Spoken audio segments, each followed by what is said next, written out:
Well, good afternoon, everybody. I think I'm mic'd up, so everybody should be able to hear me pretty well.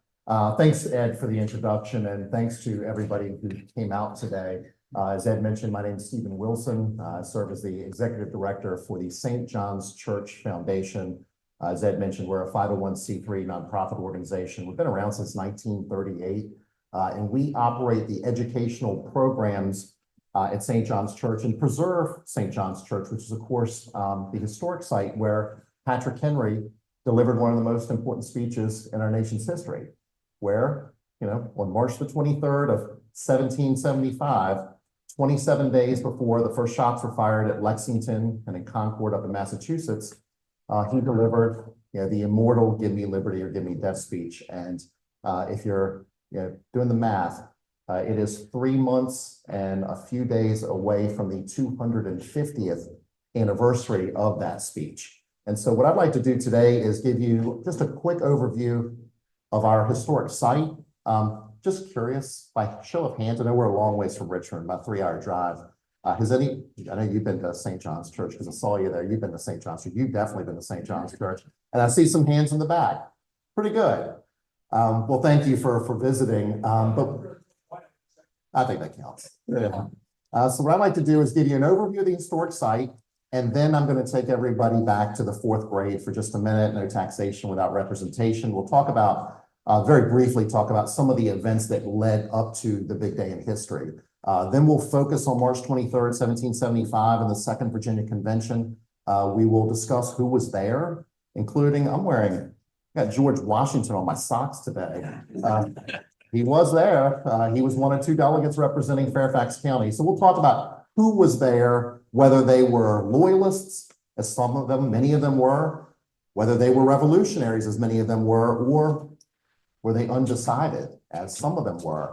But there were a lot of delegates at St. John's Church, and even though I am not wearing a 1700s costume, as I sometimes do, I will do my best version of delivering the "Give me liberty or give me death" speech. I hope we have some audience participation. I think we will. And then we'll conclude by discussing plans to commemorate the 250th anniversary. I'll give you some breaking news, and also we'll discuss some of the work that our organization takes on. But before we get started, I want to get some shout outs. So I want to start by giving, first of all, a shout out to you. Thank you for arranging this. Really appreciate it. Got to give, and I really usually come second. I should have given a shout out first to my +1, Kofu, who traveled with me from Richmond. That was a mistake on my part. You should have been recognized first. I see Laurie Nesbitt, who lives in Lovettsville, and she is the regent for the Daughters of the American Revolution, the DAR, for the entire state of Virginia. So, Madam Regent, thank you for coming out. Thank you for your support. Anna Eberly is representing the Claude Moore Colonial Farm, and her organization has been a supporter of ours for the last few years. So thank you for your support. And then I'll wrap it up by, let's see, where is Dottie Gladstone? Where's Dottie? There you are. Dottie and Harold Gladstone. Now I'm going to get into my relatives. Dottie and Harold, get into Mary Alice, my aunt, who lives on George's Mill Road right here in Lovettsville. Her daughter, Lexi, who lives also on George's Mill Road. But my relatives who are here, you got me with the axe line stuff. That was going to be my great reveal. But my family, even though I live in Richmond, my family on my dad's side is from Lovettsville. And Kofu and I earlier today went to the cemetery that is associated with this church just down the street. And we saw a whole lot of winners. We visited Parse Winner, my great-grandfather's gravestone, and his wife. And then we saw my great-great-grandfather's gravestone and his wife. You get the idea. We visited a lot of winners, and obviously the winners go back to the very origins of this church. So with all that out of the way, and of course, we talked about John Axline yesterday. So I'm going to start slide 1.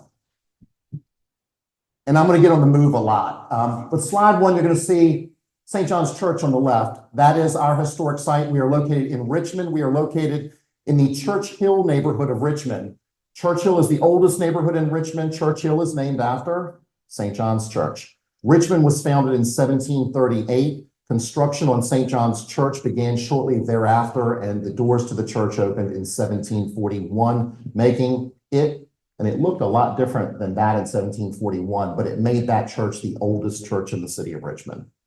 The photos that are on the right are of some of our actors. We have produced We do produce about 100 live theater reenactments every single year. Those reenactments feature 9 professional actors. And in case anybody can see, it is really snowing right now. I mean, really snowing. They closed the door before anybody could say. I swear it really is coming down hard right now.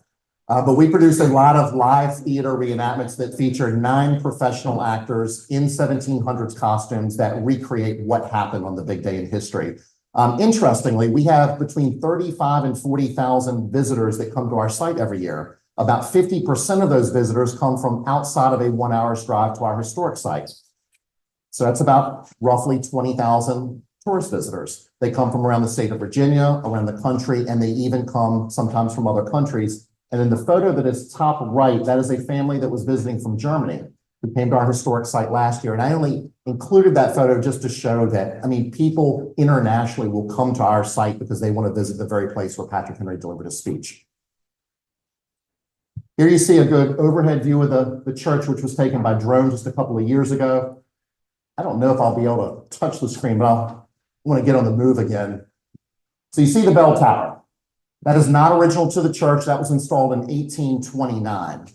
Now, behind the bell tower, you'll see a large section that is also not original to the church. It was an addition that was put on in 1772, 3 years before Patrick Henry delivers his speech. That addition will be very important to this discussion here. Behind that, going east-west, is the original structure of the church. That is your original 1741 structure. And behind that is a south-facing addition that was installed in 1905 to house the organ that was donated to the church. So you got the bell tower, not original, the large section of seating, which would include a balcony, which is the bulk of the seating. The church seats 325 people today. Behind that, your original structure. Behind that, a south-facing addition. Not only is the church the oldest church in the city of Richmond, but the public cemetery, which is long since filled, is the oldest public cemetery in the city of Richmond. Some of the more famous, and we do like to say permanent residents, we like to be funny, are George Wythe, one of the signers of the Declaration of Independence, is buried right off the west door at St. John's Church.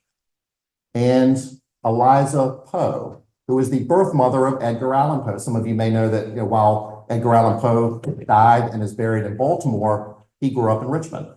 So his birth mother is buried in Richmond. Now, these are large grave markers. Does anybody know the difference between a gravestone and a grave marker?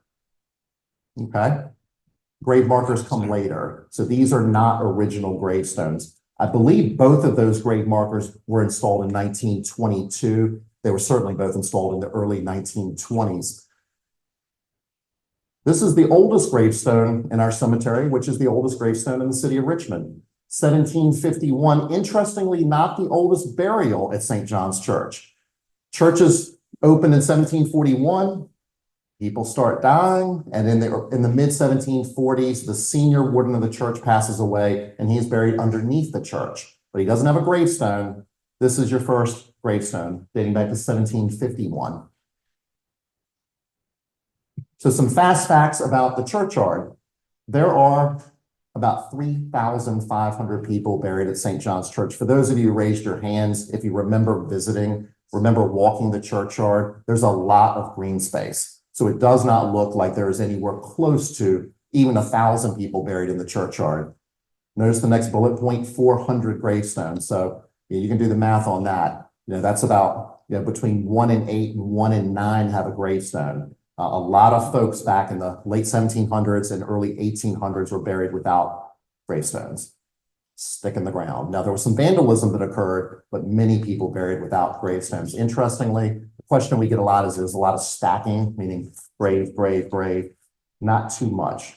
So the churchyard is really, really full. So even though you'll see green space, it's a full yard. Let's see. 85 soldiers who fought in the War of 1812 were buried at St. John's, and about 20 patriots who fought in the American Revolutionary War are also buried at St. John's Church.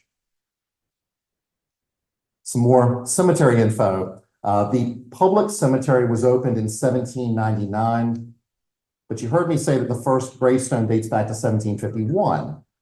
So they were burying people at St. John's, parishioners and people who passed through the area and passed away. were being buried there. So it's Richmond's oldest burial ground. City of Richmond in 1799 decides as the population of Richmond is growing that you need a cemetery. Where's the best place to start having a cemetery? Place where we're already burying people. So the city of Richmond acquires some land to start a public cemetery, and that public cemetery is in its prime from roughly 1800 to 1820. It's full in 1820, and that is when Shockoe Hill Cemetery is opened just a couple of years later. A question I oftentimes get is, well, what about Hollywood Cemetery? Hollywood, isn't that the oldest cemetery in Richmond? There's presidents buried there. It's actually not even the second oldest cemetery in Richmond, it's the third oldest. So it goes St. John's, and then Shockoe Hill Cemetery, and then Hollywood Cemetery is going to open in the mid-1800s. Other notables buried at St. John's, there's an early Virginia governor, John Page, buried there. James McClurg was a very famous physician who was also an early mayor of Richmond, buried at St. John's Church. Here's an artist drawing of the original structure. It was customary in colonial times for the front door of the church to face west. So this is very customary. Notice it's very simple, really unremarkable building. It looks like a barn. Hard to see in the fine print, but the population of Richmond in 1741 is 200 people. So Richmond is it's a brand new town. It's a tiny little town. It does not need a big church. It is not called St. John's Church. This is part of the Church of England. It's the Anglican Church. So this will be the Henrico Parish Church, and it will retain that name, until after the American Revolutionary War. St. John's is an active church even today. I tell people all the time, I'm not in the God business. I say that in a church. I probably shouldn't say that. I'm in the history business. So St. John's Church Foundation's in the history business. St. John's Episcopal Church is in the business of religion, and we are two separate organizations that use the same space. But it is an active church even today.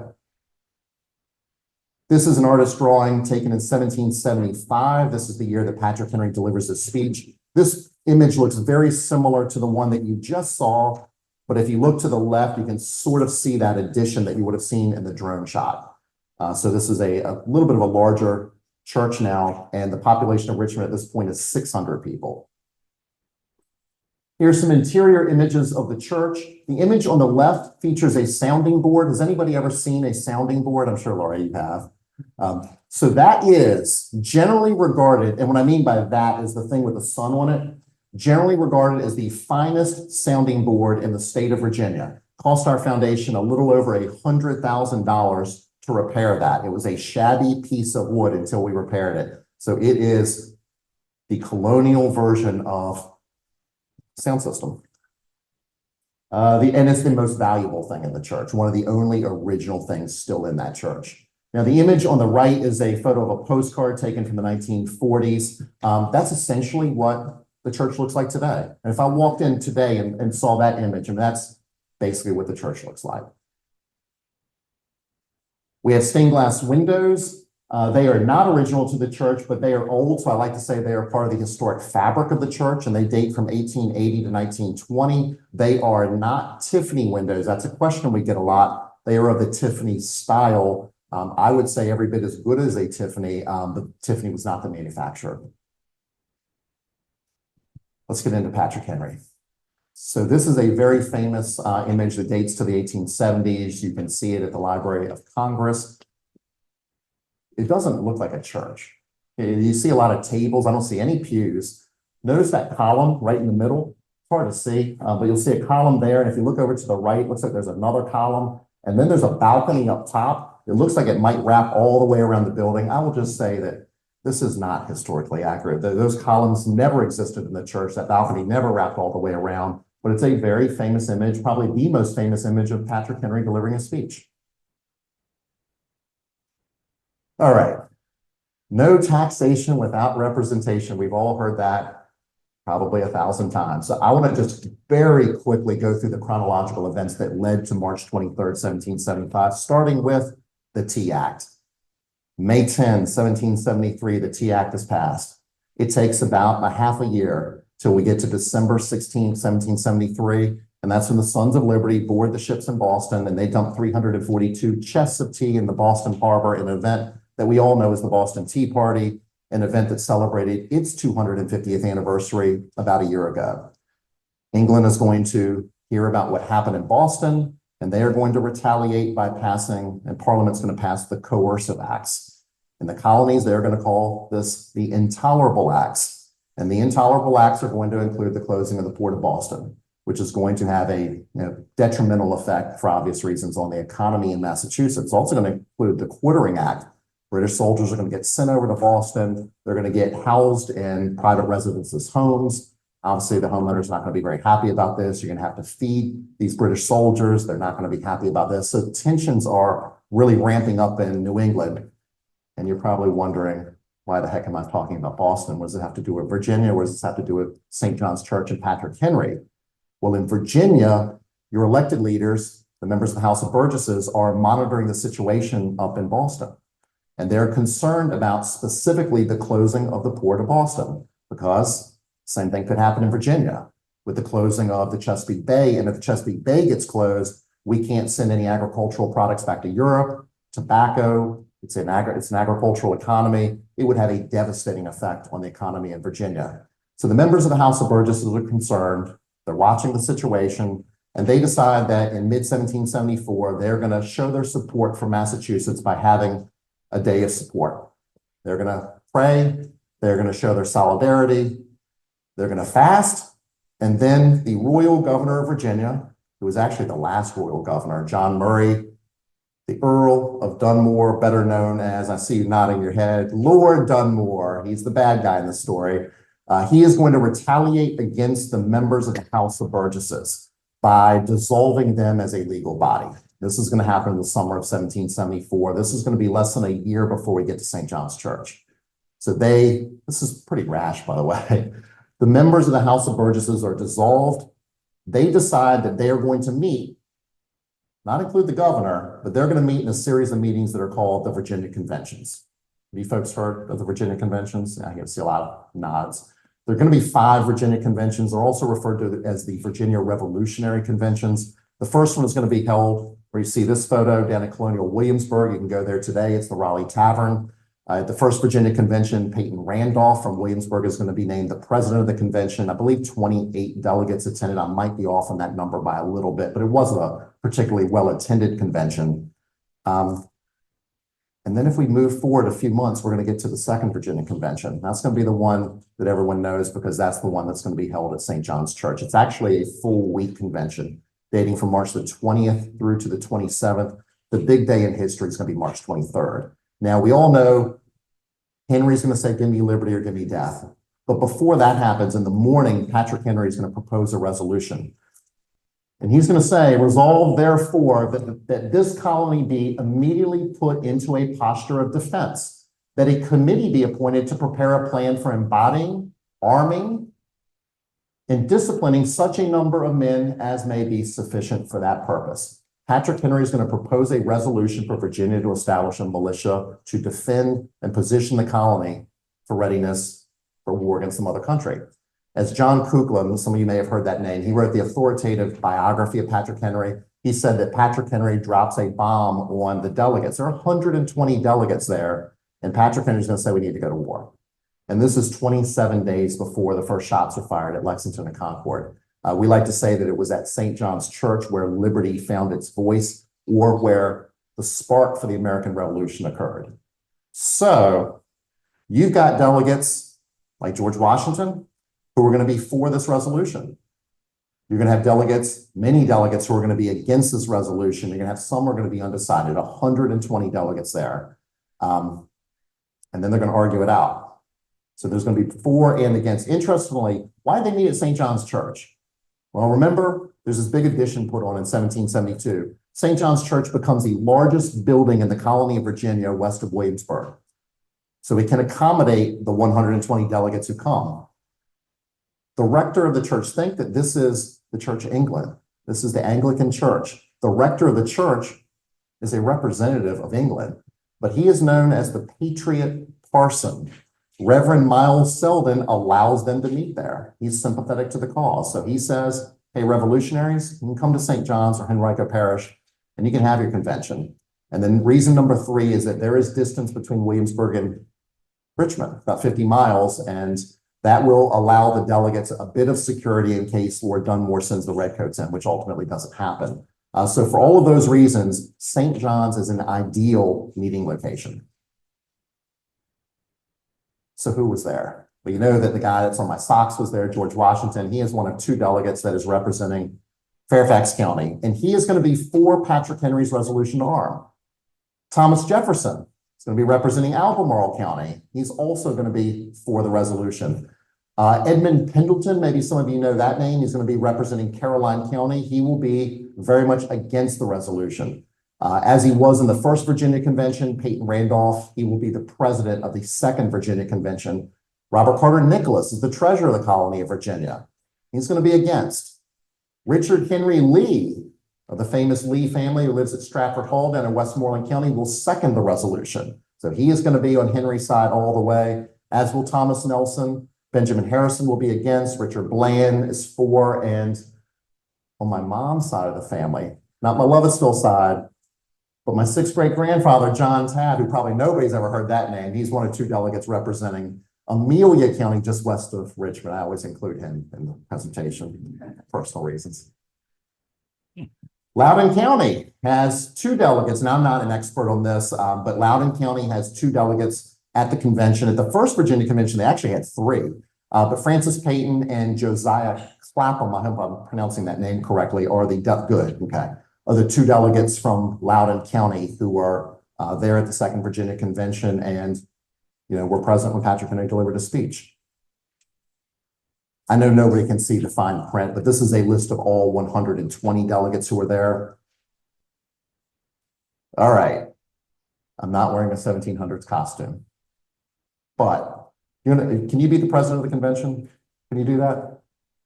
Okay. So as the president of the convention, if the audience gets rowdy, you've got to call the convention to order. That's your role as president. And, right. And you've got to give me the floor so that I can give my speech. And so what I would ask is, don't yell things. Don't distract me. I'm not an actor. Don't throw tomatoes. If I say something that you like, well spoken. That's appropriate for the 1700s.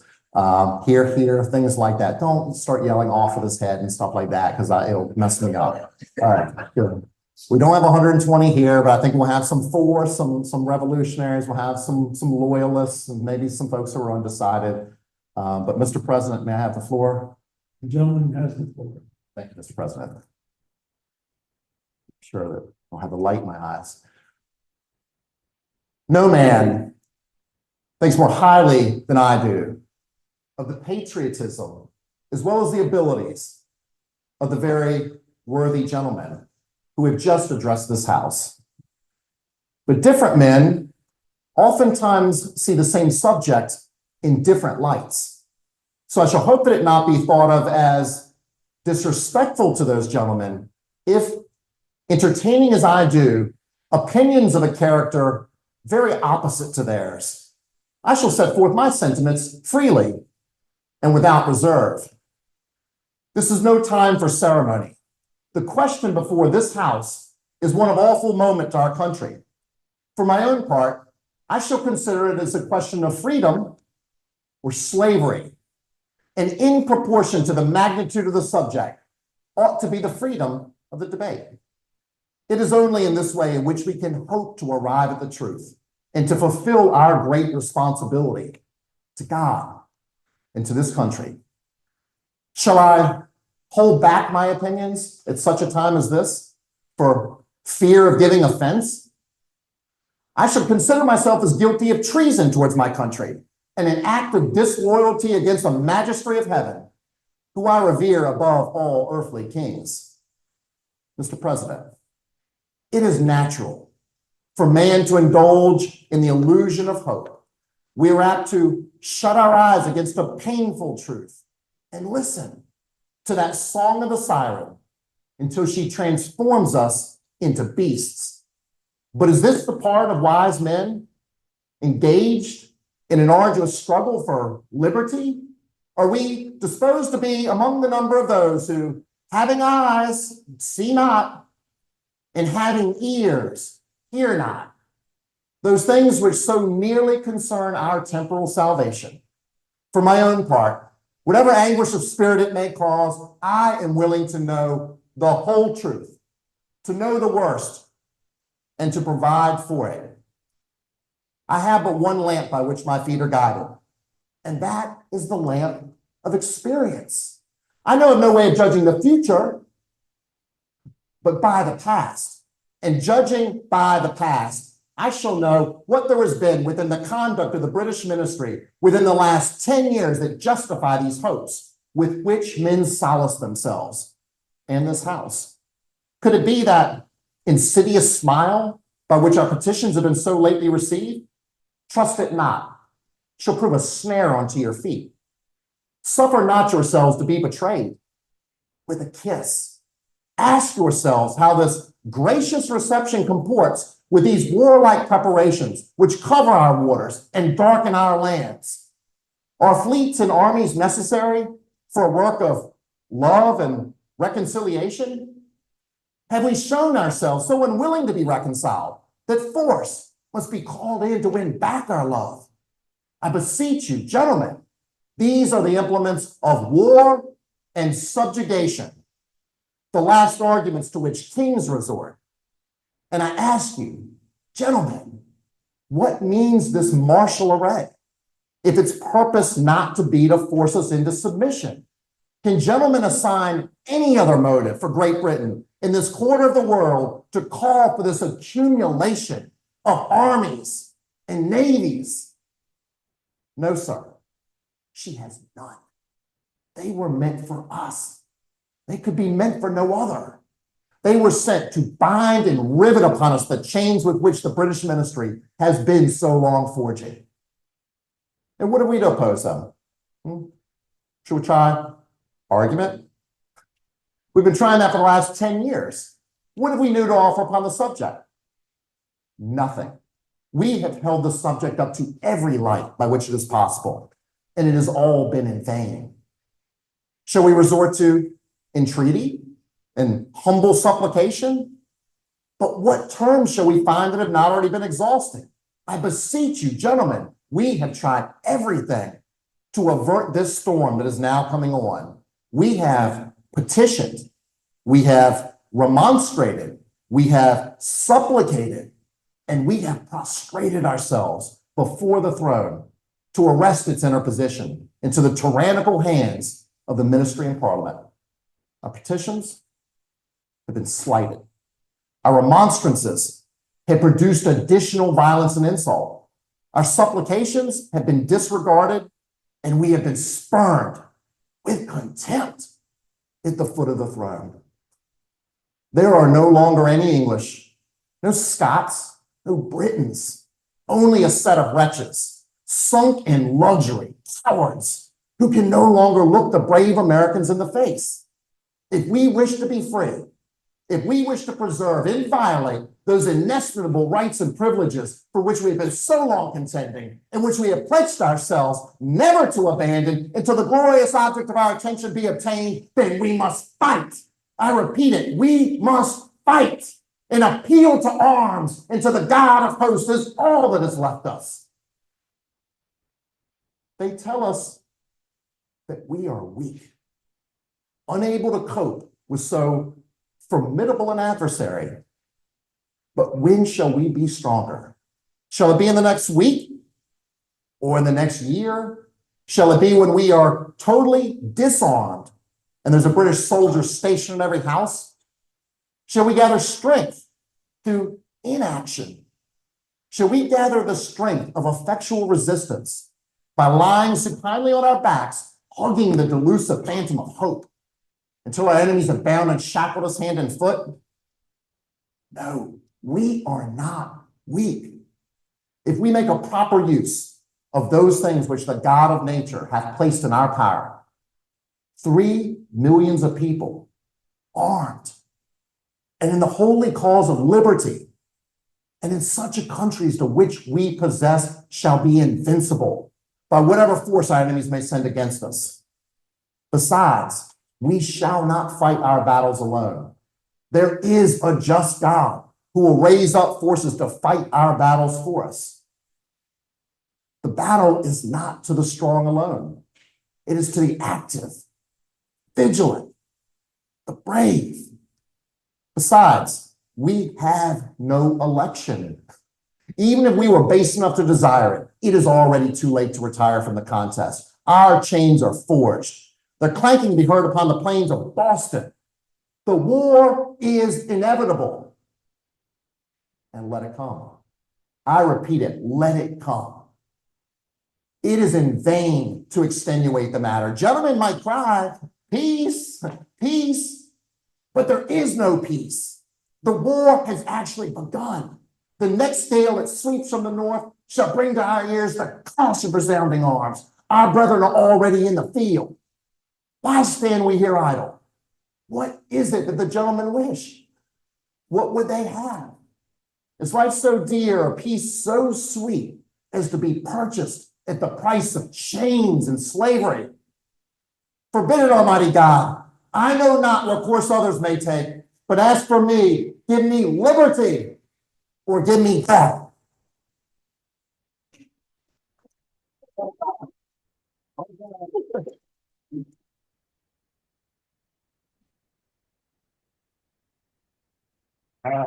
No tomatoes. That's a good thing. Thank you for the non-historically accurate response. I always appreciate the applause. There was no applause in 1775. Patrick Henry delivers this speech, and there's a hushed silence that comes over the crowd because this is heavy, heavy stuff. You got some like Richard Henry Lee. I mean, they're in support, and you got some like Pendleton who's saying, treason, treason. He's still our king. Then you got some who are undecided, and there were just enough who were undecided. That's who Patrick Henry's talking to. So you got another job. You're the president of the convention. We got delegates here. So you're going to have to ask for a vote. All in favor, say aye. All opposed. That's going to be your job. Okay, we will put the question to this convention. Any discussion prior to taking a vote? In that case, all in favor of the motion by Mr. Henry, say aye. Aye. All those opposed, nay. Clearly, the ayes have it.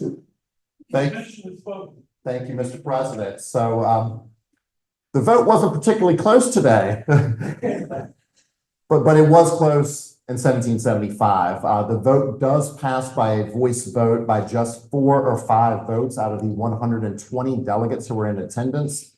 The vote passes, and then word travels up to Massachusetts. They know that Virginia has passed this resolution to arm. This is before the first shots were fired. Virginia is, as I'm sure everyone here knows, it's the largest colony in area, in population, and in wealth, and it's a big deal to have Virginia on the side of revolution. This is going to guarantee that if there's an armed conflict, that this will not be a regional affair, that Virginia is going to be on the side of revolution.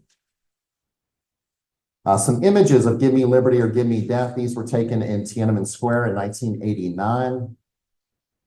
Some additional images taken of Give Me Liberty or Give Me Death. The photo on the left is actually the Tiananmen Memorial in Boston. This was taken just a few years ago. Protests against China's zero COVID policy. The mission of our organization, education, educational programs, and to preserve the site. And I'll move through, I have a news announcement. This will not get announced until next month, but every year Virginia Tourism has a Virginia travel guide, and they have a rotating cover. So there's going to be 3 covers for 2025. One of those covers is going to be the Chincoteague Pony Swim. One of the covers will be Virginia's Scenic Railways, and the other cover, which will be the first cover, will be St. John's Church. So very excited about that. Here's some images of some of our actors in reenactments. Notice bottom right, anybody notice the glove? That's Richard Henry Lee, who blew off several of his fingers in a gun accident. So our actor actually wears the glove. Some additional photos of our reenactments. These photos were taken this past summer. The photo on the left gives you kind of an idea that these reenactments are very well attended. The church seats 325, and on an average Sunday, we produce reenactments every Sunday from Memorial Day to Labor Day. You'll have between 100 and 200 attendees, so they're very well attended programs. Yes, you can. And that's going to get us, I don't want to jump the gun on 250 too much because we'll get to that in just a few slides, but you can go to our website to buy tickets. They're $15, real cheap for live theater. The reenactment has been featured on C-SPAN. If you go to American History TV's website and just plug into their search field, reenactment St. John's, and you'll be able to actually watch the 40-minute reenactment. Just a fun fact for the audience. We always choose somebody from the audience to portray the patriot, parson, the reverend. And so you can see we chose a little kid. And then you're probably wondering why I threw in the Virginia 250 logo for the Virginia 250 Commission. The gentleman in the far left is Delegate Terry Austin. He represents Botetourt County, and he is the chair of the Virginia 250 Commission. So he made his acting debut earlier this year. We have a program, we call it Give Me History. We raise money and then we offer free reenactments to Title I schools, typically fourth grade students in the city of Richmond and surrounding counties. So we fundraise and then we offer the reenactment for free. That program serves over 3,000 students a year. We have a speaker series. You may recognize the 66th governor of Virginia, Doug Wilder, and the 67th governor of Virginia, George Allen, who have been speakers at St. John's in recent years. Some additional photos of our speakers.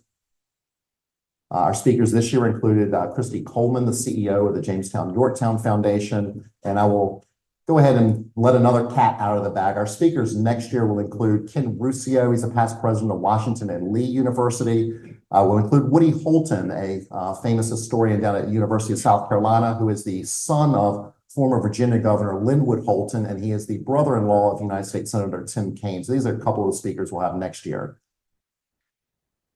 And Craig Shirley is one of our speakers, who is a New York Times bestselling author who has a award-winning book on the mother of George Washington, will be one of our speakers. We have naturalization ceremonies. We've had several of those. The last one was in 2022. Got to give a shout out to the DAR. The Commonwealth chapter of the DAR is our partner in planning naturalization ceremonies.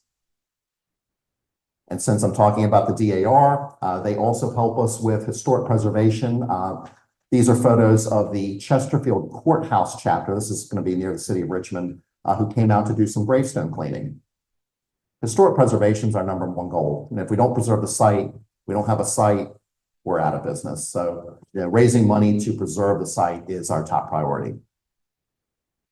Here's an interesting before and after photo. This was actually a gravestone that I cleaned last year. But the before and after is pretty dramatic as far as the aesthetic. We raised a lot of money to repair stained glass windows. We got stained glass windows in here. How old are these? You know? Early 20th century. Early 20th century. So yeah, about the same age as ours. These are not nearly as big as ours. I will just tell you, if you've ever repaired stained glass windows, it's really expensive. They're heavy, they're big, they take a long time to repair, and it's really expensive.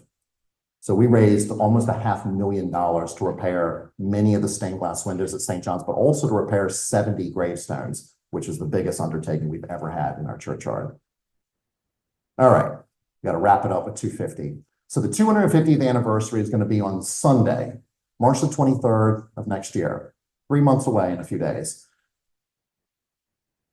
Governor Youngkin came to our site earlier this year, and he announced that VA 250's Honorary Leadership Council will include all past living governors, and we expect many of those governors to be at St. John's on March 23rd next year. You can see, I don't know if you guys follow, I'm sure you follow VA 250, you probably follow it too. But on the left in this photo is Carly Fiorina. Some of you may remember that name. She was the CEO of Hewlett-Packard Corporation, and she is the honorary chair for VA 250. She's been a great advocate for the 250th anniversaries. So this is what the weekend is going to look like. On the big day, Sunday, March 23rd, we are going to offer 3 reenactments. There's going to be one at 1:30. That's the big one.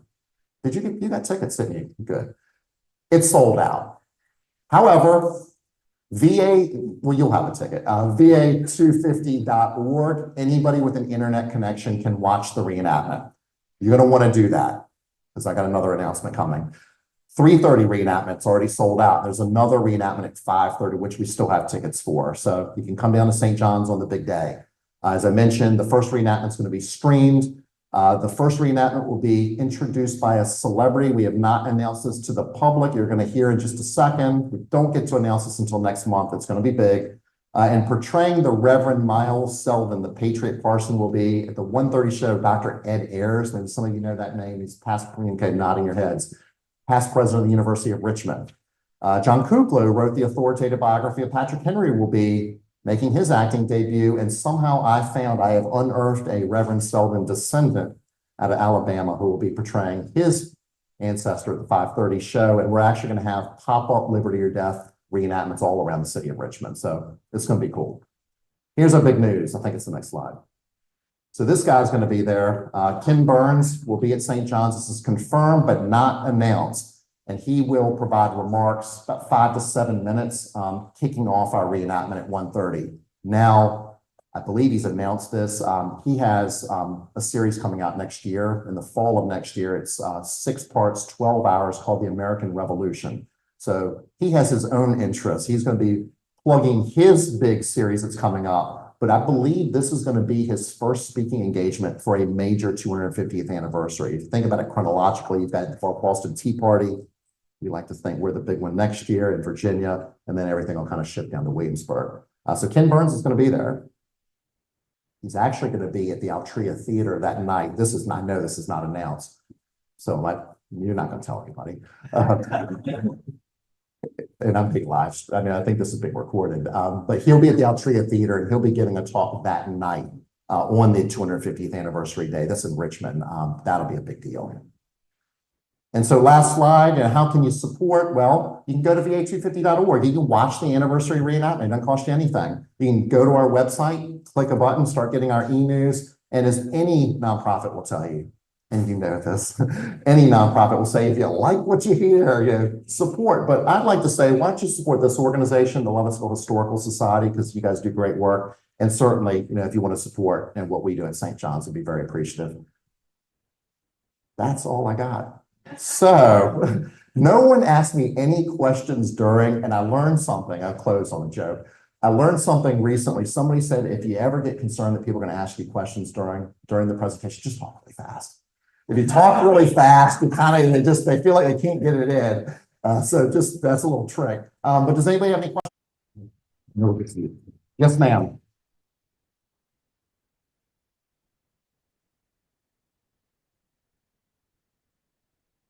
Yes, that's a good question. So the original church was that, kind of east-west barn. I don't know the exact number, but it would not have been many. I can't imagine it would have seated more than about 100 people or so. Once that addition was put on, the church could seat 325 or very close to that number. The south-facing addition is where the choir sits now. We don't use those as seats for the church, so I don't count those. You could put some people back there. Hopefully that answers your question. I don't have an exact number, but I would say not even 100 in the original structure. That actually only is the first 2 pews is in the original structure, so it's not very big. Yes, ma'am. Yes. The population, men, women, children, and slaves. Did you say 3 million? In your speech, you talked about 3 million souls. No.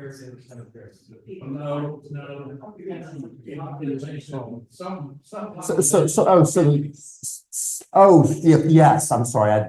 3 millions of people armed. Yeah, the population of America. Yeah.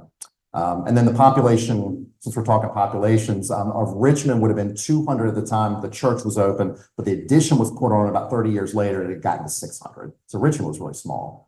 But yeah, 3 millions of people armed in the holy cause of liberty. Any other questions? Yes, sir. I read somewhere that nobody actually wrote down the words of the speech, and so how do you know what Good question. Usually somebody always asks that. So Patrick Henry did not write his speeches down. He spoke it, what's that word, extemporaneously? I think I got that right. So how do we know what he said? Well, he had a biographer about 30 years after the speech was written who went and interviewed people who were there. And there's a lot of letters that say he said this or he said that. And so William Wirt in the early 1800s, his first biographer, Patrick Henry, cobbled together the speech. So what you heard is certainly not word for word what Patrick Henry said, but it's the gist. Does that answer? Okay, thanks. That's a great question. Yeah, it gets it close. Yes, ma'am. So that's a good question. So Patrick Henry, at the time of the speech, is going to be 38 years old. He's an attorney.